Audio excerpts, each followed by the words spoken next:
સાળંગપુર ધામ શ્રી કષ્ટભંજન હનુમાનજી મંદિરે શનિવાર નિમિત્તે કષ્ટભંજન દેવને મથુરામાં બનેલા વાઘા પહેરાવ્યા, સિંહાસને ગુલાબ અને સેવંતીના ફૂલનો કરાયો શણગાર, સાથે દાદાને 500 કિલો કેળાનો અન્નકૂટ પણ ધરાવાયો.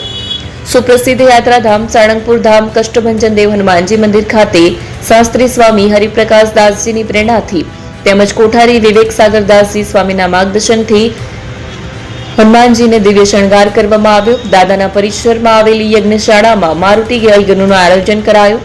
સવારે મંગળા આરતી નવતમ પ્રકાશદાસજી સ્વામી અને શણગાર આરતી કોઠારી વિવેક સાગર સ્વામીએ કરી. શ્રી કષ્ટભંજન દેવ હનુમાનજીને પ્યોર સિલ્કના કાપડના મથુરામાં 7 દિવસની મહેનતે જરદોશી વર્કવાળા ફૂલની થીમના વાઘા અને સિંહાસને ગુલાબ અને સેવંતીના ફૂલનો શણગાર કરાયો હતો. દાદાને 200 કિલો ગુલાબ અને સેવંતીના ફૂલોનો શણગાર કરાયો છે. આજે દાદાને કરાયેલ શણગાર વિશે પૂજારી સ્વામીએ જણાવ્યું કે આજે કારતક વદ ત્રીજ અને શનિવાર નિમિત્તે કષ્ટભંજન દેવ હનુમાનજીને મથુરામાં 7 દિવસની મહેનતે 7 કારીગરો દ્વારા બનાવવામાં આવેલા પ્યોર સિલ્કના ફૂલની ડિઝાઇનવાળા વાઘા પહેરાવવામાં આવ્યા છે. આ સાથે વડોદરાથી મંગાવેલા 200 કિલો ગુલાબ અને સેવંતીના ફૂલનો શણગાર કરાયો છે. સાથે જ હનુમાનજીને 500 કિલો કેળાનો અન્નકૂટ ધરાવાયો છે. આ કેળાનો પ્રસાદ ભક્તોને અને ગૌશાળામાં ગાય માતાને આપવામાં આવશે.